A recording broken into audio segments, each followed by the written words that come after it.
Hello दोस्तों, सभी को मेरा नमस्कार। मैं राजेश चौधरी आप सभी का स्वागत करता हूं हमारे स्कूल के यूट्यूब चैनल मयूर ऑनलाइन क्लासेज के अंदर। चैनल को सब्सक्राइब करना ना भूलें, अपने दोस्तों के साथ शेयर करें और लाइक का बटन दबाना ना भूलें।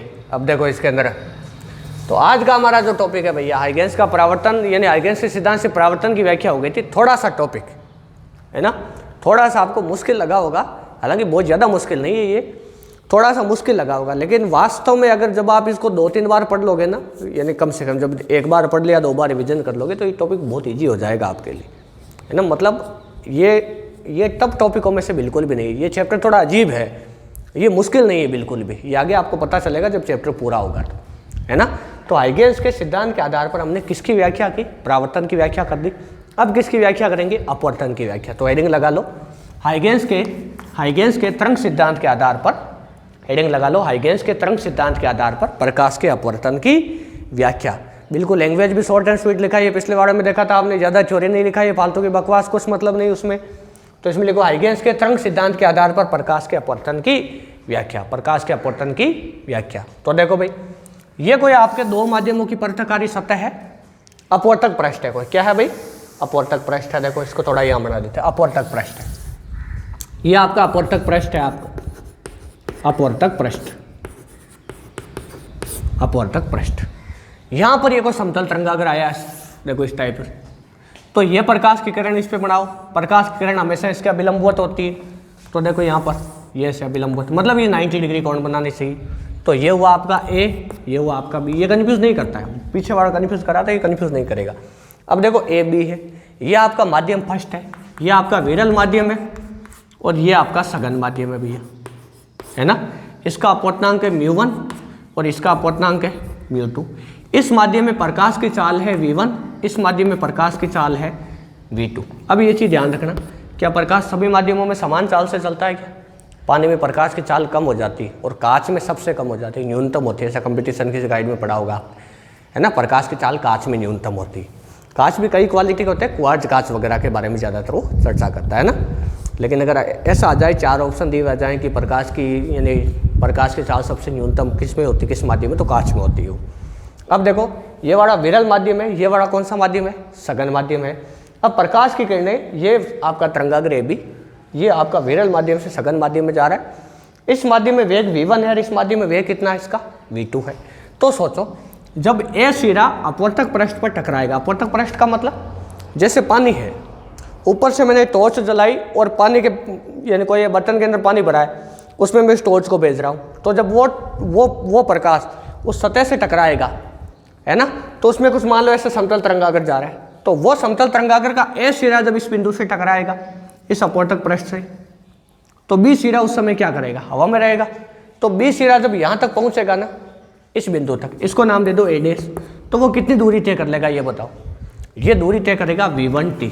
मतलब अब की बार प्रकाश का वेग सेम नहीं है, तो ये वाला सिरा यहाँ से यहाँ तक कितनी दूरी चलेगा? v1t। मतलब t समय में दूरी बराबर, या वेग बराबर दूरी बटा समय होता है, दूरी बराबर वेग इंटू समय। तो इस माध्यम में वेग कितना? v1 और ये कितना? t। अब सोचो एक चीज़, अगर आप एक चीज़ ध्यान से देखो इसके अंदर, अब जब ये सिरा b से टकराएगा ना, उस समय ए सिरा इसके आर पार गुजर जाएगा, क्योंकि अपवर्तन हो रहा है, प्रकाश हवा से पानी में जा रहा है, तो प्रकाश तो आर पार गुजरेगा। तो ये वाला ए सिरा कितनी दूरी तय कर लेगा? तो यहाँ पर अब आपको एक चीज़ थोड़ी सी इसके चित्र में ऐड करनी, ये थोड़ी सी याद रख लेना, क्या कि प्रकाश जब विरल से सघन माध्यम में जाता है ना, तो अभिलंब की तरफ हमेशा प्रकाश की किरणें झुक जाती है।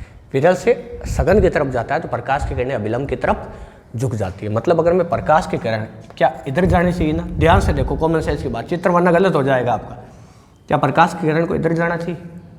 जबकि इधर नहीं जाएगी, क्योंकि सघन माध्यम में प्रकाश का वेग कम हो जाता है, और जब प्रकाश का वेग कम होता है तो वो हमेशा छोटा पाथ लेता है। ये उसमें ज्योमेट्रिकल ऑप्टिक्स में सारा बता दिया था मैंने आपको। तो क्या प्रकाश की किरणें कुछ यहाँ से गुजरेगी, ये वाले, क्या ये वाली चीज़ समझ आई? अब सोचो एक चीज़, ये प्रकाश की किरण भैया यहाँ से गुजरे, तो ये वाले प्रकाश की किरण को क्या इधर जाना चाहिए? जबकि ये भी इधर नहीं जाएगी, ये कहाँ से गुजरेगी? ये ऐसे गुजरेगी। इसको मिटा दो। देखो अब इसको देखकर सोचो, ये देखो चित्र किस टाइप का हो गया है। ऐसे देखो, ये नीचे की तरफ झुक गई है ऐसे, तो इनको अभिलंब की तरफ झुकाना है, क्योंकि ऊपर विरल लिया, नीचे हमने माध्यम कौन सा लिया है?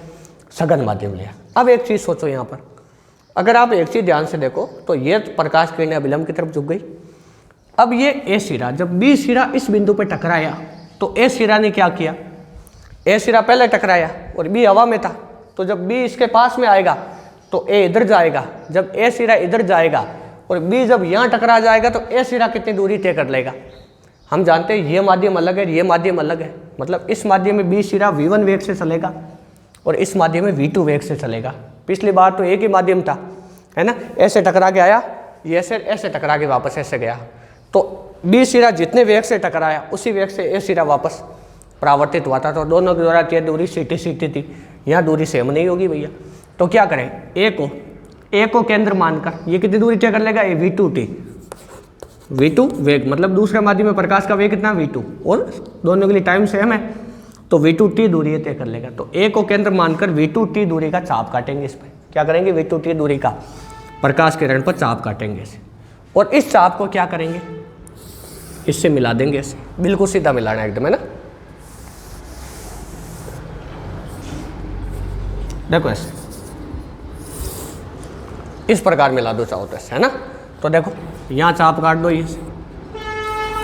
मतलब ऐसा लगना चाहिए चाप काटा है यहाँ पर। देखो तो ये वाली दूरी कितनी हुई भैया, ये वाली दूरी हुई आपकी v2t, कितनी हुई, v2t हुई।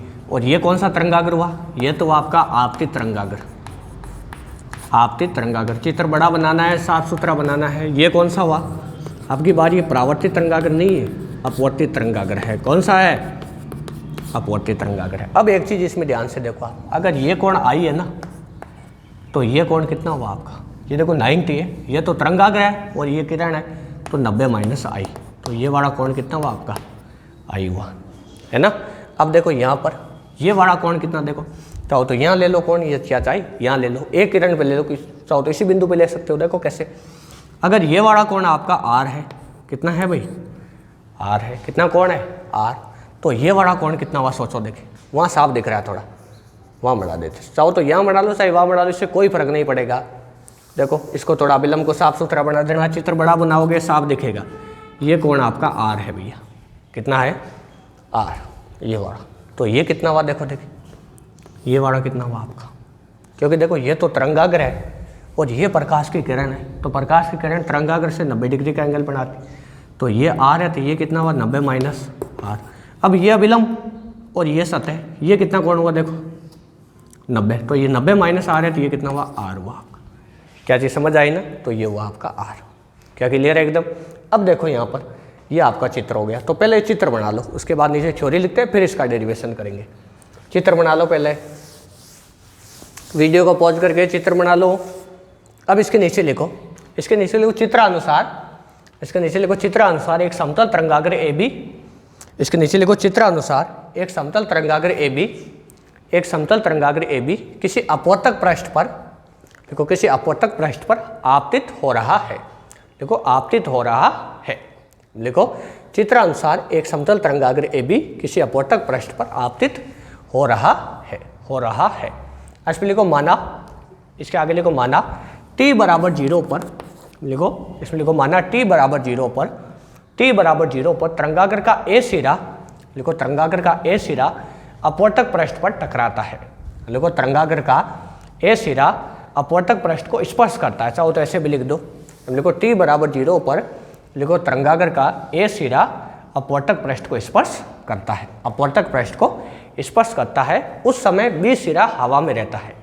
इसके आगे लिखो कि उस समय बी सिरा हवा में रहता है, इसके आगे लिखो उस समय बी सिरा हवा में रहता है, लिखो हवा में रहता है, लिखो इसके आगे लिखो हवा में रहता है, इसके आगे लिखो, इसके आगे लिखो इसके पश्चात माना, इसके आगे लिखो इसके पश्चात माना तरंगाग्र का बी सिरा, अब लिखो तरंगाग्र का बी सिरा, लिखो इसके पश्चात, इसके आगे लिखो इसके पश्चात माना तरंगाग्र का बी सिरा, लिखो माना तरंगाग्र का बी सिरा, लिखो तरंगाग्र का बी सिरा t समय पर, लिखो t समय पर अपवर्तक पृष्ठ को, लिखो t समय पर अपवर्तक पृष्ठ को a' पर स्पर्श करता है, लिखो इसके पश्चात माना तरंगाग्र का बी सिरा, लिखो तरंगाग्र का बी सिरा t समय पर अपवर्तक पृष्ठ को a' पर स्पर्श करता है। कहाँ पर स्पर्श करता है भाई, a' पर स्पर्श करता है, तो बी सिरे द्वारा अब लिखो तो बी सिरे द्वारा चली गई दूरी v1t होगी। तो बी सिरे द्वारा चली गई दूरी v1t होगी। तो बी सिरे द्वारा लिखो, तो बी सिरे द्वारा चली गई दूरी v1t होगी।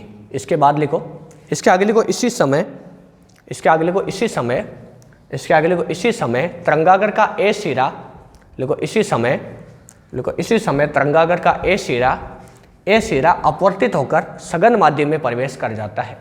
लिखो अपवर्तित होकर सघन माध्यम में प्रवेश कर जाता है। लिखो यानी सघन माध्यम में प्रवेश कर जाता है। इसके आगे लिखो इसी समय तरंगागर का ए सिरा अपवर्तित होकर सघन माध्यम में प्रवेश कर जाता है तथा, इसके आगे लिखो तथा v2t दूरी तय करता है। इसमें लिखो तथा v2t दूरी तय करता है। लिखो इसी समय लिखो तरंगागर का ए सिरा अपवर्तित होकर सघन माध्यम में प्रवेश कर जाता है, वे v2t दूरी तय करता है। लिखो v2t दूरी तय करता है। इसके आगे लिखो अतः, इसके आगे लिखो अतः ए को केंद्र मानकर, लिखो अतः ए को केंद्र मानकर अपवर्तित किरण पर, ए को केंद्र मानकर अपवर्तित किरण पर v2t दूरी का चाप काटने पर, या इसमें ऐसे लिखो, इसमें लिखो अतः ए को केंद्र मानकर, ए को केंद्र मानकर अपवर्तित किरण पर, ए को केंद्र मानकर अपवर्तित किरण पर v2t दूरी का बी डैश पर चाप काटते हैं। इसको बी डैश नाम दे देना। इसमें लिखो बी डैश पर चाप काटते हैं। इसमें लिखो बी डैश पर चाप काटते हैं। लिखो बी डैश पर चाप काटते हैं, बी डैश पर चाप काटते हैं तथा, इसके आगे लिखो तथा ए डैश व बी डैश को मिलाने पर अपवर्तित तरंगागर प्राप्त होता है। कौन सा तरंगागर प्राप्त होता है भैया? अपवर्तित तरंगागर प्राप्त होता है। इसमें लिखो तथा ए डैश व बी डैश को मिलाने पर अपवर्तित तरंगागर ए डैश बी डैश प्राप्त होता है। अब देखो इसका डेरिवेशन, अब इसके बाद में इसका डेरिवेशन देखो।